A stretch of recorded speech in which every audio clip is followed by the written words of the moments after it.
everyone, welcome back. You're watching another edition of World Talk here on TVP World with me, Kalczyńska. Good morning.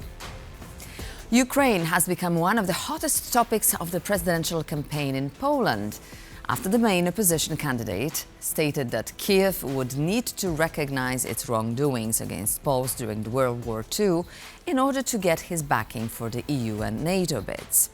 Meanwhile, Donald Trump has stated he would like to end the war in the next 6 months and expressed willingness to meet with Vladimir Putin as soon as possible. To talk about it and more, we're joined by Wojciech Przybylski, Editor-in-Chief in Visegrad Insight. Good morning, sir. Good to have you. Good morning. So Donald Trump says Vladimir Putin wants to meet with him to discuss peace in Ukraine. So realistically speaking, what should we expect from this meeting, and does it mean that the bloodshed would stop immediately? No, the bloodshed is not going to stop unless Mr. Putin wants it, and Mr. Putin has clearly defined the objective of ending the government and the independence of Ukraine as a top priority of Russia, to begin any settlement that would be satisfying from the point of view of Moscow. The meeting with Donald Trump, any meeting with any Western leader is only, from the point of view of Moscow,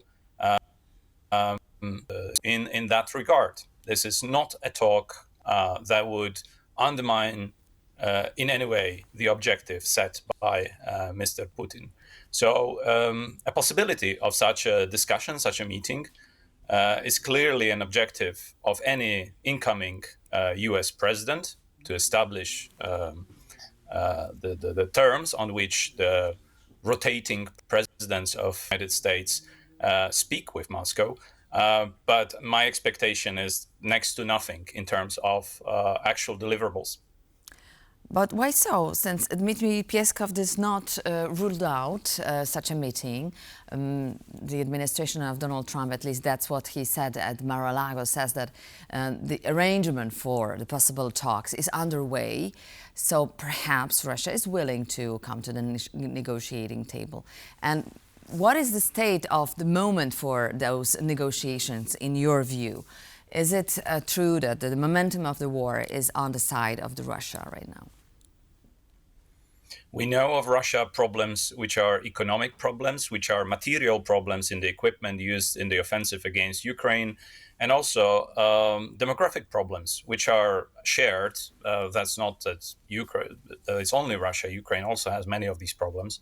However, the potential of Russia to commit more is met with emptied coffers of the close circle of Mr. Putin. And until there is a full realization that it leads to economic bankruptcy of the offensive leads to economic bankruptcy of the elites that support Putin's regime, I see very little opportunity for Mr. Putin to step down from his objectives, because essentially his life is at stake.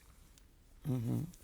So what could be the most likely shape of any possible peace agreement at this moment? Russia would be more than happy with freezing the conflict, but Volodymyr Zelensky stands firm on his concessions position, that is, no concession position. So is there any room for compromise? We need to be very careful when talking about peace.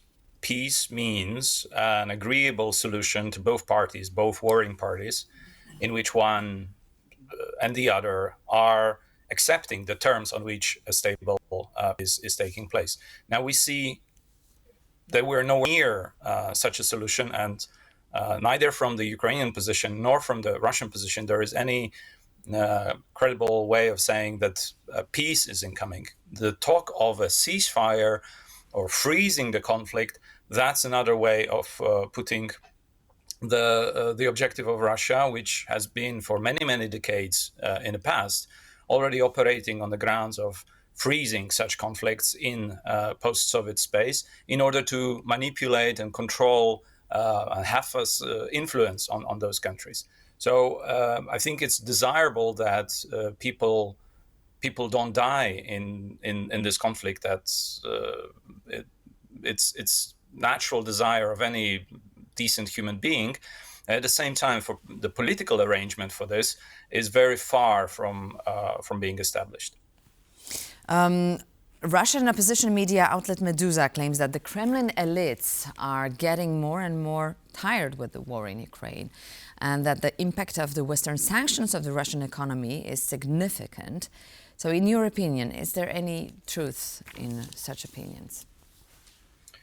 There are numerous reports that claim that Russia is running short on its savings, on the revenues. Very recent decision to exports of gas train to Slovakia, to Hungary, also preceded in the case of a court decision for Gazprom to pay back the money, without which payments the deliveries were not possible, show that Russia is in a more and more difficult position. Gazprom workers also withdrawing from countries of Western Europe. So we see a declining economic model, fastly declining, but we don't know, and this is very speculative, whether this decline is fast enough to guarantee a political momentum for a change, of course, and a withdrawal of Russia from the invasion.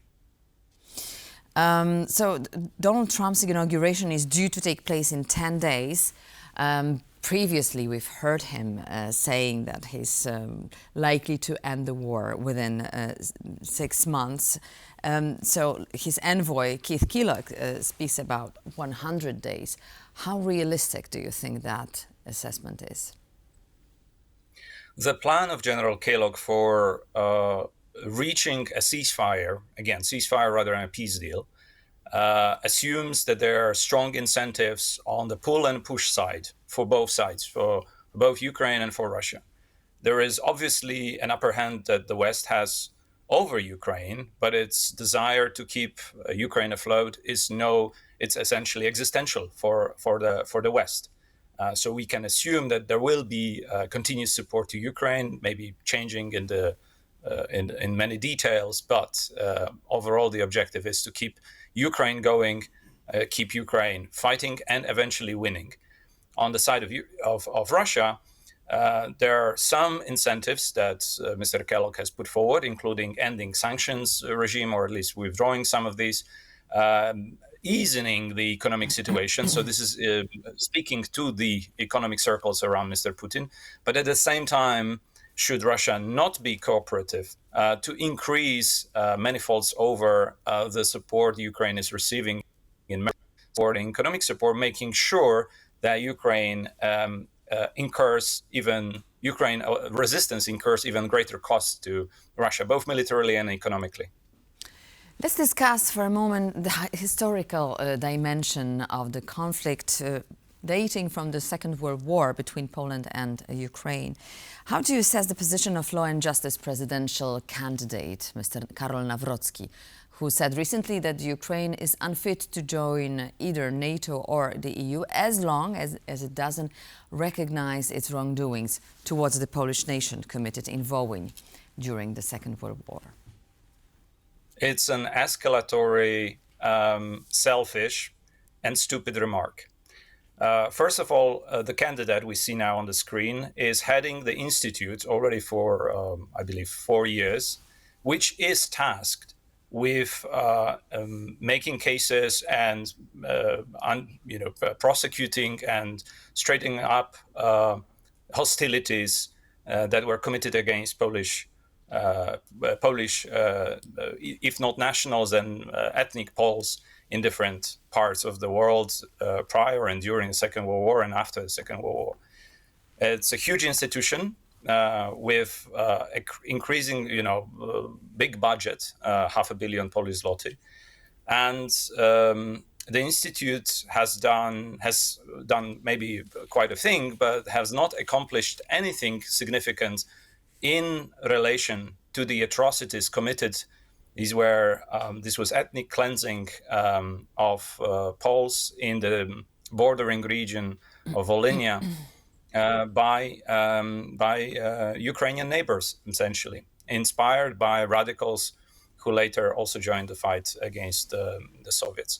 It's a very difficult thorn in the Polish-Ukrainian relations, but escalating it to this level of political presidential campaign is, as I mentioned, selfish. It is targeting a very specific group, a far-right or extreme-right group in the Polish population that is keen to hear this message and is essentially building up a position of this candidate in the upcoming elections, linking the far and extreme right together at the expense of Polish national interest, which is to have Ukraine join NATO, and it is to have Ukraine join the EU.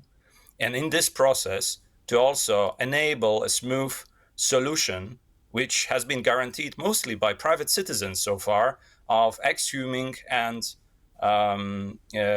making justice to individual victims of those atrocities.